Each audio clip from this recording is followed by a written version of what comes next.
refusing to take down their encampment, where things stand right now between Columbia University and student protesters.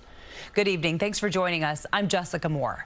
Today marks 11 days of demonstrations at Columbia, and while they don't appear to be ending anytime soon, the tensions on campus do appear to be easing. Officials say the protesters will be allowed to stay, at least for now. CBS 2's Derick is live just off campus with the latest developments tonight. Derick?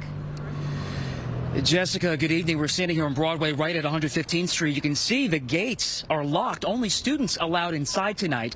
Now, all week there's been an NYPD presence on the sidewalk, but you can actually see down Broadway. They are gone. No police here tonight, no barricades. A possible sign that tensions could be easing. Right now, it's kind of chill. That is the vibe behind these locked gates as pro-Palestinian protesters spent another night camped out. I am encouraged that the world is paying attention to what's happening. Earlier, our cameras were allowed inside for a short time. From what we could see, students were hanging out, some even enjoying a slice of pizza, with the final day of classes set for Monday. Finals are 1 week away.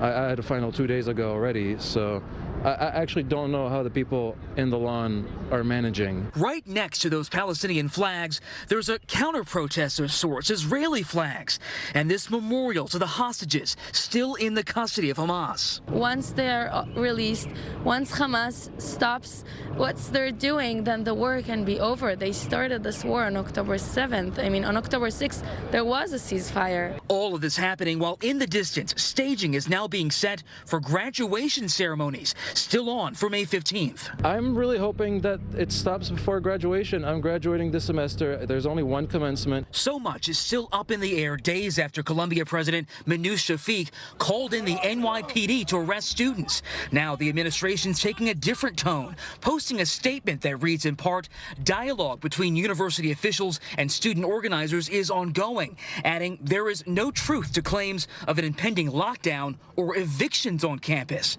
As similar protests continued Saturday at NYU as well as City College, students at Columbia say they won't leave until their demands are met.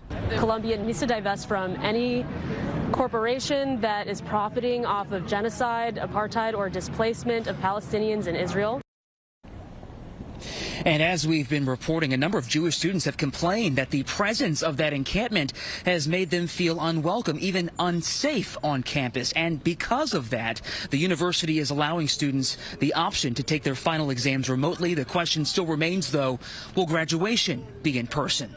Reporting live here in Morningside Heights, Derick Waller, CBS 2 News. Derick, thank you. And similar demonstrations are underway at college campuses across the country. Despite arrests earlier this week, an encampment is still in place at the University of Southern California.